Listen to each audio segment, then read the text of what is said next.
보통 교회 다니시는 분들이 이제 이런 말을 많이 하죠. 지혜롭고 싶으면 잠언을 많이 읽어라. 그래서 그런지 아이들에게 이제 잠언을 필사시키기도 하고 이제 잠언을 많이 읽도록 권면하기도 합니다. 물론 잠언을 통해 지혜를 알 수 있을 수도 있겠지만 그것이 사람들이 생각하는 세상을 살아가는 지혜냐라고 말한다면 그것에 그렇다라고 말하기는 좀 어려울 것 같습니다. 궁극적으로는 그렇지 않기 때문이죠. 여러분, 지혜가 무엇입니까? 시편 111편 10절 말씀해 보시면 여호와를 경외함이 지혜의 근본이라. 또 잠언을 보시면 여호와를 경외하는 것이 지식의 근본이거늘 또 여호와를 경외하는 것이 지혜의 근본이다. 그러니까 이러한 구절들을 통해서 우리가 알 수 있는 것처럼 여호와를 경외하는 것, 즉 하나님을 두려워하는 것, 그게 이제 지혜인 것이죠. 여러분, 성경에서 지혜의 대명사 하면 누가 떠오르십니까? 지혜의 대명사 하면 예수님이죠. 예수님. 예수님도 맞겠지만 아무튼 예수님 빼놓고 이제 지혜의 대명사 하면 여러분이 말씀하신 것처럼 사람 중에는 오늘 본문에 나오는 이제 솔로몬입니다. 그리고 지혜를 얻기 위해 읽는 우리가 잠언도 이제 이 솔로몬이 썼다라고 알려져 있죠. 그러니까 사람들은 지혜라는 것을 이제 좋아하기 때문에, 그리고 자신들의 자녀들이 또 우리의 다음 세대들이 지혜롭게 자라기를 바라기 때문에, 물론 자기 자신도, 여러분들 자신도 지혜롭고 싶을 것이고요.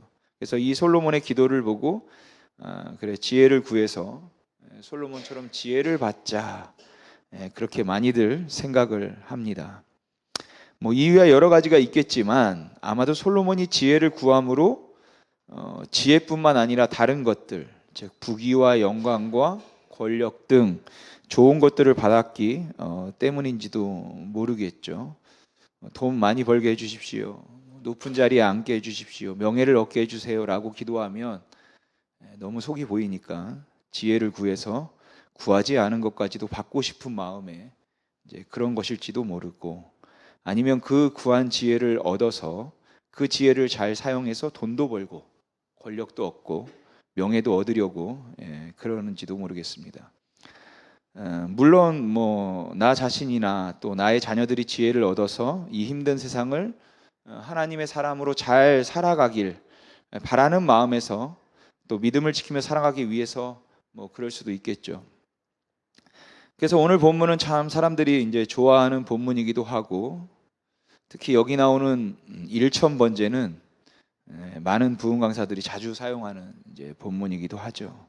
솔로몬이 일천번제를 드리고 하나님으로부터 원하는 것을 받았다라는 공식을 만들어서 사람들로 하여금 이제 거의 이런 수준이 되는 것이죠. 비나이다, 비나이다. 1000번 다 채우면 이제 소원을 이뤄준다. 램프의 요정 진이도 아닌데, 그렇죠. 여러분, 솔로몬의 1000번제는 1000번이라는 그 차례를 말하는 것이 아니라 그냥 1000마리를 한 번에 번제로, 즉 1000마리를 한 번에 태워서 드렸다라는 것입니다. 그리고 만약 그런 공식을 만들려면 이제 제대로 만들어야죠. 여러분, 솔로몬이 왕인데 번제를 드렸을 때 비둘기로 드렸을까요? 그렇지는 않죠. 솔로몬이 왕인데 비둘기로 드렸겠습니까? 소나 적어도 양으로는 드렸을 겁니다. 그럼 공식화하려면 요즘 솥값이 얼마인지 제가 잘 모르지만 한 500만 원이라고 한다면 한 마리에 500만 원씩 1000번은 해야죠. 양이라고 한다면 한 100만 원 정도는 하지 않겠습니까? 그럼 100만 원씩 1000번은 해야 되는 거 아닌가요? 그래야 정확한 공식이 되는 것 아닙니까? 근데 그렇게 하면 할 사람이 별로 없죠. 너무 크니까 숫자가. 그래서 그냥 1000번, 이제 그 숫자만 가져오는 거죠. 1000원씩 1000번, 5000원씩 1000번, 만원씩 1000번. 소원 이루어집니다. 1000번 하세요. 한때 장사가 참 잘 됐습니다. 그리고 설령 1000번의 희생제사를 솔로몬이 드렸다고 할지라도 1000번을 드렸다 할지라도 그것이 공식화되어서는 안 되는 것이죠. 아무튼 솔로몬이 일천번제를 드리고 나서 하나님께서 솔로몬에게 나타나십니다. 그리고 하나님께서 솔로몬에게 내가 너에게 무엇을 줄까라고 물으시죠. 여러분, 그때 솔로몬이 하나님께 뭘 구했습니까? 보통 많은 분들이 지혜를 구했다라고 알고 있습니다. 아마 예전 개역 성경 때문에 그런 것 같아요. 예전 성경을 보시면 솔로몬이 하나님께 구하길 지혜로운 마음을 종에게 주사라고 되어 있으니까 우리가 이제 그 성경에 익숙하니까 그렇게 알 수밖에 없죠. 근데 사실 솔로몬은 지혜를 달라고 기도한 적이 한 번도 없습니다. 지혜가 히브리어로 호크마인데 여기에 호크마라는 단어는 쓰이지 않아요. 그래서 지금 우리가 보는 이제 2번 우리가 방금 읽었지만 개역 개정은 이것을 다르게 번역했죠. 듣는 마음을 종에게 주사. 그리고 이게 히브리어 원어에 이제 가깝게 잘 된 번역입니다. 이 듣는 마음이 히브리어로 레브 쇼메아, 그 쉐마 이스라엘 할 때 그 쉐마 듣다라는 것이거든요. 레브는 심장. 그래서 직역하면은 듣는 심장입니다. 그러니까 하나님 듣는 심장을 당신의 종에게 주세요라고 이야기하는 것이에요.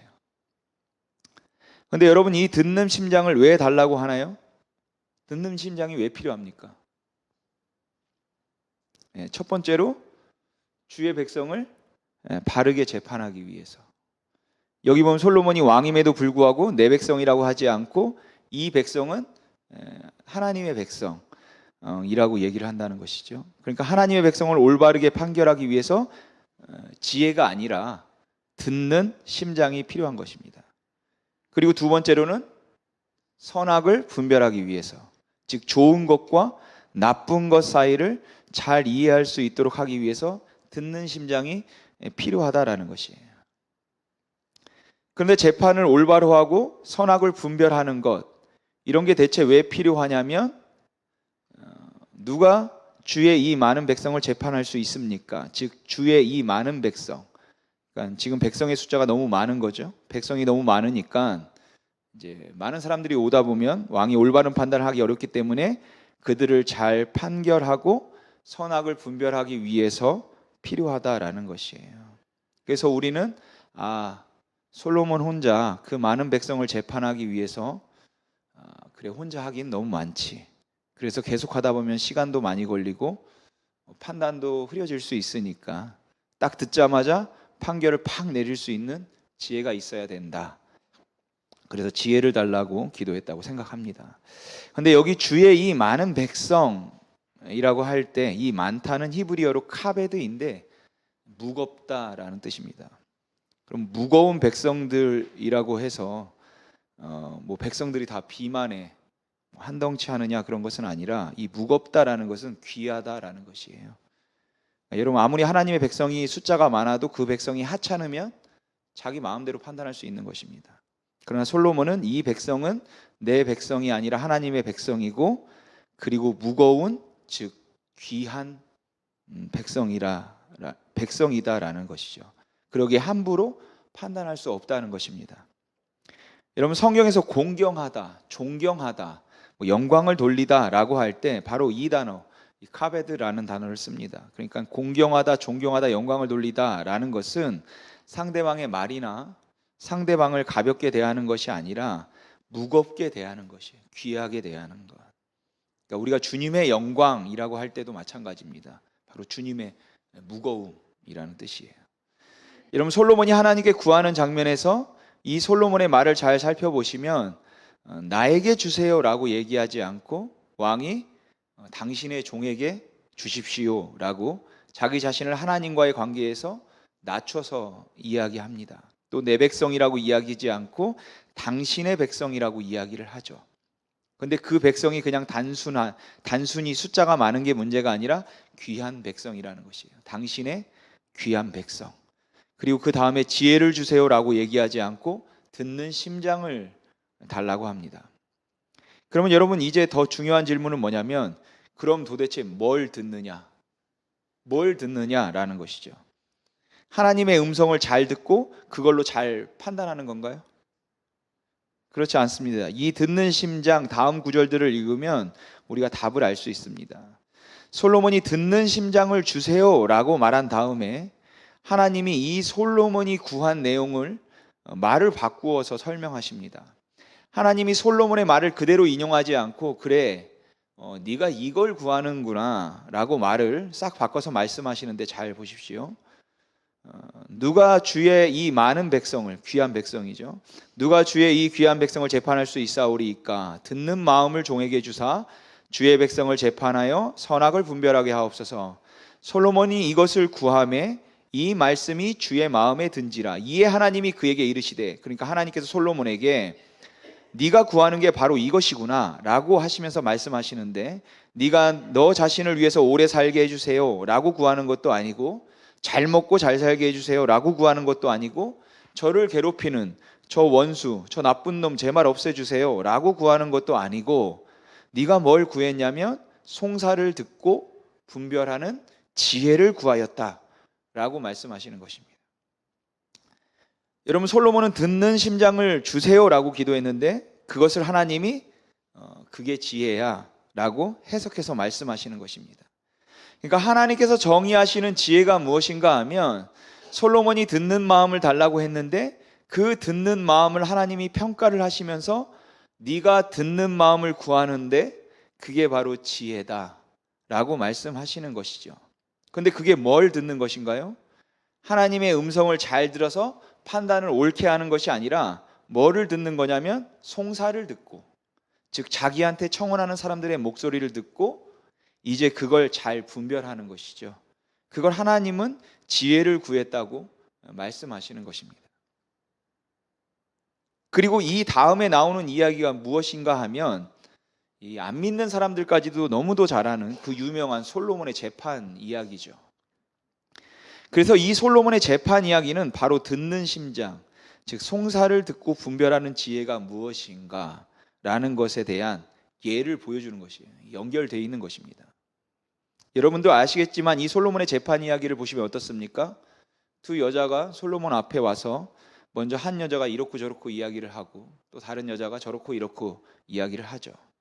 그렇게 모든 이야기를 다 듣고 나서 솔로몬이 판결을 하는데, 여러분, 솔로몬이 야, 그래, 너희들의 이야기는 잘 들었다, 그럼 잠시 기다려라 라고 하고서 가서 기도하고 하나님의 목소리를 듣고 그럼 판결했습니까? 그렇지 않습니다. 하나님의 목소리를 듣고 재판하지 않았어요. 그 사람들의 송사를 잘 듣고 나서 바로 방법을 생각해내서 판결을 내리죠. 그러니까 듣는 심장이라는 것은 사람의 목소리, 사람의 말을 잘 듣는 것입니다. 그러면서 이 재판 이야기 끝에 뭐라고 그러냐면, 열왕기 3장 28절인데 우리 같이 한번 읽어보겠습니다. 시작. 온 이스라엘이 왕이 심리하여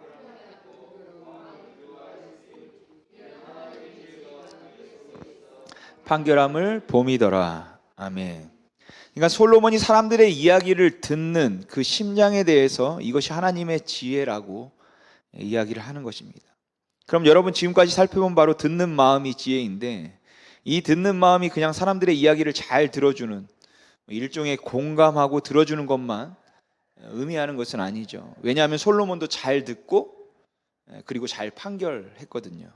그래서 솔로몬이 하나님께 구한 것을 다시 한번 보시면, 하나님께서 솔로몬에게 자, 내가 이제 너에게 무엇을 줄까? 라고 말씀하시니까 거기에 대해서 솔로몬이 뭐라고 하냐면, 하나님께서 내 아버지 다윗한테는 성실과 공의와 그 다음에 정직한 마음. 그러니까 솔로몬이 뭐라고 하냐면, 하나님께서 내 아버지 다윗한테는 성실과, 여러분, 성실함이라는 것은 뭐 일을 막 성실하게 잘한다 이 뜻이 아닙니다. 흔들림이 없음을 말하는 것이에요. 성실하다라는 것은 어떤 분명한 기준을 세우고 흔들림이 없다라는 뜻입니다. 성실과 공의, 공의는 무엇이 올바르고 그른가를 판단할 수 있는 능력, 그리고 정직한 마음, 이것은 똑바로 가는 거예요. 올바르게 가는 것. 그러니까 지금 같은 표현을 다른 말로 반복해서 쓰고 있는 것입니다. 즉, 무엇이 옳고 그른가를 분별하는 마음을 여러 가지 말로 바꿔 쓴 거예요. 다시 말해서 하나님이 인간에게 무엇을 원하시는가를 알고, 그래서 그것을 알고 똑바로 가는 마음을 말하는 것입니다. 그리고 이게 바로 잠언 1장에 이제 처음 나오는 내용이죠. 잠언 1장 우리 1절에 3절 말씀 같이 한번 읽어보겠습니다. 시작. 다윗의 아들 이스라엘 왕 솔로몬의 잠언이라. 이는 지혜와 훈계를 알게 하며 명철의 말씀을 깨닫게 하며 지혜롭게 공의롭게 정의롭게 정직하게 행할 일에 대하여 훈계를 받게 하며. 아멘. 여기 3절에 지혜롭게 공의롭게 정의롭게 정직하게, 이게 다 다른 것을 말하는 것이 아니라 같은 것을 다르게 여러 번 표현한 것이에요.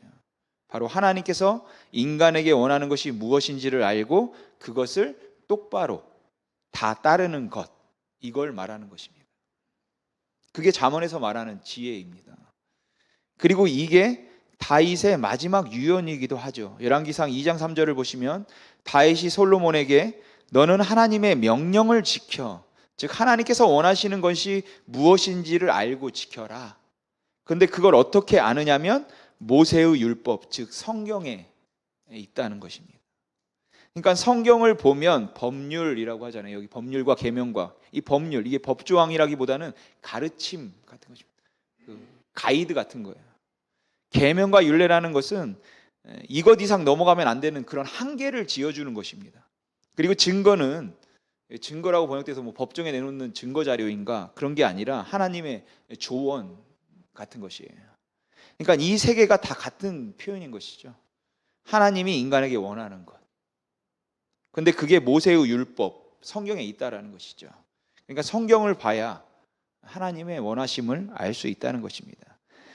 그래서 솔로몬이 하나님께 구한 것은 하나님께서 내 아버지 다윗한테는 무엇이 옳고 그른가 하는 것을 분별하는 그 마음을 주셨는데, 하나님의 원하심을 알고 그대로 똑바로 가는 마음을 주셨는데, 그것을 나에게 주시고 그리고 거기에 덧붙여서 저한테는 듣는 심장을 주십시오 라고 솔로몬이 이야기하는 것이에요.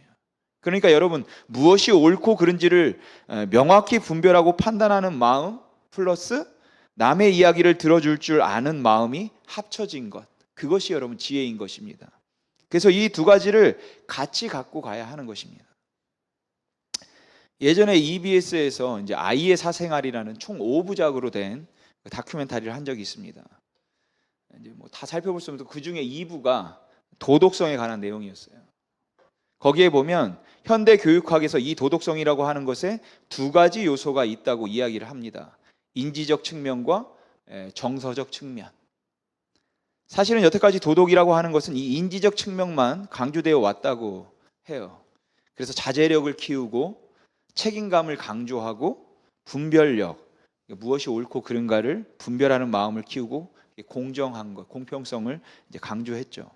근데 도덕성이 이 인지적인 측면에만 해당되는 게 아니라 도덕성이 이 정서적 측면이 굉장히 중요하다라는 것이죠. 그래서 다른 사람들의 이야기를 잘 들어줄 줄 알고 공감할 수 있고 이타성, 남을 위한 마음이 있어야 된다라는 것이에요. 그러니까 어느 한 측면만이 아니라 인지적 측면과 정서적 측면, 이 두 가지가 잘 조화롭게 합쳐져야 그래야 올바른 도덕성이라는 것입니다. 그러니까 두 가지가 잘 조화를 이루어야 도덕적인 인간인데, 만약에 둘 중에 하나만 발달해 있다고 생각해 보면 어떨까요? 뭐가 옳고 그른가는 분명한데 남의 이야기를 들으면 공감을 못하고 사정을 잘 이해를 못해요. 그러면 어떻겠습니까? 너무 삭막해지겠죠. 어쩌면 뭐 정말 무서운 사람이 될 수도 있습니다. 근데 반대로 이 인지적 측면은 없고 정서적 측면만 잘한다면, 그래 네 말을 들으니까 네가 옳다. 너 말 들으니까 너도 옳다. 다 공감하고 다 이해하는 거죠. 판단은 없고. 그러면 이것도 위험하다라는 것이에요. 그렇기 때문에 이 두 가지가 동시에 같이 필요한 것입니다. 그런데 여러분, 이 도덕성이라는 것이 참 재미있습니다. 실험과 조사, 통계에 의하면 도덕성이 낮은 아이들이 집중력도 낮고 공부도 못한다고 그래요. 또래 관계에서도 어려움을 겪고 과잉 행동이나 문제 행동 역시 더 많이 표출됩니다. 그리고 공격성 역시 높은 척도를 보입니다. 또한 왕따를 시키거나 또 왕따를 당하거나 그런 경우도 높다고 합니다. 반면에 도덕성이 높으면 자살률도 낮고 삶의 만족도도 높고 자신감이 있고 낙관적이고 긍정적이며 어떤 문제가 닥쳤을 때 그걸 이겨내는 능력이 높아가지고 좌절도 잘 극복한다고 해요. 그리고 저는 이걸 솔로몬이 구한 것과 연결지어서 솔로몬이 구한 그 성실과 공의와 정직한 마음이 바로 이 인지적인 측면이다라고 생각하고, 그리고 듣는 마음은 바로 정서적 측면이라고 생각합니다. 그리고 우리들도 또 우리의 자녀들도 바로 이 두 부분이 조화를 이룰 때 하나님의 사람으로 잘 성장해 갈 수 있는 것이에요. 여러분, 신앙생활에서도 마찬가지입니다. 우리가 잘못하는 것 중에 하나가 이 성실과 공의와 정직한 마음을 하나님께 구하는 것이에요. 왜냐하면 이게 하나님께서 주시는 올바른 마음이니까 그런 것이겠죠. 그런데 그리고선 남의 이야기를 안 듣는 겁니다. 그러니까 무슨 문제가 생기면 혼자 기도하는 거죠. 그런데 남의 얘기는 잘 들을 줄을 몰라요. 그런데 사실 이게 문제인 것이죠. 물론 여러분, 기도하는 것을 잘못된 것이다 라고 말하는 것은 아닙니다. 그런데 여러분이 그 기도의 응답이라고 하는 하나님이 나에게 말씀하셨다, 나에게 감동으로 주셨다 라고 말할 때 여러분, 그게 정말 진짜라고 100% 확신할 수 있습니까? 근데 그렇게 생각하고 귀를 닫아버린다라는 것이죠. 그리고 자신이 감동받은 걸 알려주는 게 자신의 역할이다라고 생각해요. 왜냐? 그건 하나님으로부터 온 성실과 공의와 정직한 마음, 올바른 마음이라고 생각해서 그런 것이겠죠. 근데 여러분, 그렇지 않습니다. 이 듣는 마음도 굉장히 중요하다라는 것이에요. 그러니까 듣는 것, 판단하는 것 두 가지 다 여러분 중요한 것입니다.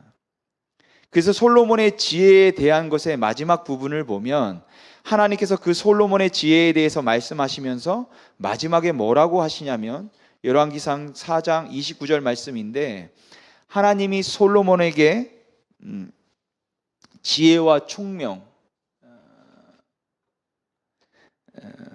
총명은 이해력입니다. 뭐 눈이 초롱초롱 빛나는 게 아니라, 그러니까 이 지혜와 총명은 다른 면을 말하는 것이 아니라 같은 것을 표현하고 있는 것인데, 무엇을 올바르게 잘 판단하는 그 지혜를 주셨다는 것이에요. 근데 거기까지만 준 게 아닙니다. 하나님이 솔로몬에게 지혜와 총명을 심히 많이 주시되, 그리고 그 다음에 무엇을 주셨습니까? 넓은 마음. 이것도 원어로 로하브 레이브인데 넓은 심장이에요. 그러니까 여러분, 우리가 우리의 사랑하는 자녀들을 위해서, 아니면 나 자신을 위해서 하나님 저에게 지혜를 주세요라고 구한다면 하나님의 뜻을 바르게 알아 잘 판단하는 지혜를 주세요, 여기까지 구하고 끝나면 안 되는 것이죠. 그 다음에 하나님께서 넓은 심장을 주셨으니까 그것까지 우리가 구해야 되는 것입니다. 넓은 심장이라는 것은 심장의 폭, 너비를 이야기하는 것입니다.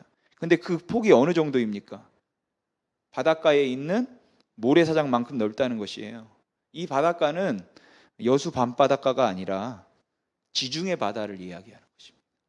그러니까 그 지중해 바다, 그 해변에 있는 모래사장 같이 넓은 심장의 크기를 하나님께서 솔로몬에게 주었다는 그런 표현인 것이죠. 여러분, 뭐가 옳고 그른지는 분명히 압니다. 그런데 그 마음이 콩알만해요. 그러면 어떻겠습니까? 그것도 안 되는 것이죠. 그러니까 여러분, 우리가 자녀들을 그렇게 키울 생각이 없으면, 또 내가 그렇게 될 생각이 없다면 하나님 지혜와 총명을 주세요, 여기까지만 기도하지 마시고, 즉 하나님 제가 무엇이 올바른가 그른가를 판단하는 마음을 주세요 라고 뿐만 아니라, 여기서 더 제가 많은 사람들을 품을 수 있는, 그 사람들의 이야기를 들을 수 있는 듣는 심장, 그 심장의 크기를 저에게 주세요 라고 같이 기도해야 되는 것입니다. 그래서 우리가 보통 십자가를 수식적 관계, 또 수평적 관계 이렇게 많이 이야기를 하는데, 오늘 이 지혜와 관련해서도 마찬가지입니다. 수직적인 옳고 그름을 판단하는 마음도 중요합니다. 그러나 동시에 수평적 관계, 이웃을 이해하고 품을 수 있고 그들의 이야기를 들을 수 있는 그 넓은 심장, 듣는 마음 동시에 필요한 것입니다. 사랑하는 성도 여러분, 오늘은 어린이 주일이기도 해서 제가 절기설교를 특별히 하는 것은 아니지만, 솔로몬의 이야기를 좀 우리 아이들을 키울 때 어떻게 키워야 될까라는 좀 다른 각도에서 살펴보았습니다. 또 아이들을 위해서 기도를 어떻게 해야 될까, 우리가 그런 의미에서 좀 살펴보았습니다. 여기서 우리가 알아야 할 것은 어느 한 면만 강조될 수 없다라는 것이에요. 하나님의 뜻을 알아 바르게 판단함도 중요하지만 동시에 많은 사람을 품을 수 있는 듣는 심장, 넓은 심장도 동시에 우리에게 필요한 것입니다. 여러분, 그 두 가지가 조화를 이룰 때 참된 지혜인 것입니다. 마지막으로 예수님께서 어떤 서기관과 나누었던 대화를 읽고 마치도록 하겠습니다. 마가복음 12장 우리 28절에 34절 말씀인데 우리 같이 한번 읽겠습니다. 시작. 한 사람이 그들이 변론하는 것을 듣고 예수께서 잘 대답하신 줄을 알고 나와 묻되 모든 계명 중에 첫째가 무엇이니이까? 예수께서 대답하시되 첫째는 이것이니 이스라엘아 들으라. 주 곧 우리 하나님은 유일한 주시라. 내 마음을 다하고 목숨을 다하고 뜻을 다하고 힘을 다하여 주 너의 하나님을 사랑하라 하신 것이요. 둘째는 이것이니 내 이웃을 내 자신과 같이 사랑하라 하신 것이라. 이보다 더 큰 계명이 없느니라. 서기관이 이르되 선생님이여 옳소이다. 하나님은 한 분이시요 그 외에 다른 이가 없다 하신 말씀이 참이니이다. 또 마음을 다하고 지혜를 다하고 힘을 다하여 하나님을 사랑하는 것과 또 이웃을 자기 자신과 같이 사랑하는 것이 전체로 드리는 모든 번제물과 기타 제물보다 나으니이다. 예수께서 그가 지혜 있게 대답함을 보시고 이르시되 내가 하나님의 나라에서 멀지 않도다 하시니 그 후에 감히 묻는 자가 없더라. 아멘. 예수께서 그가 지혜 있게 대답함을 보시고 이르시되 내가 하나님의 나라에서 멀지 않다. 저는 예수님이 여기서 하나님의 지혜를 말씀하셨다고 생각합니다. 하나님을 사랑하는 것과 이웃을 사랑하는 것, 하나님의 뜻을 알아 분별하는 것과 듣는 마음, 넓은 마음을 가지고 이웃을 사랑하는 것, 여러분 그것이 지혜입니다. 바라기는 저희 모두가 그리고 여러분의 자녀 또 여러분의 자손들이 이 지혜를 소유한, 즉 하나님이 사람에게 원하시는 것을 알아 무엇이 옳은 것인가 그른 것인가를 잘 판단하고 그뿐만 아니라 많은 사람들을 품을 수 있는, 그 사람들의 이야기를 들을 수 있는 듣는 심장, 넓은 심장을 소유한 그 참된 지혜를 소유한 믿음의 사람들이 되기를, 그리고 이 두 가지를 항상 구하는 자들이 되기를 주님의 이름으로 소망합니다. 기도하겠습니다.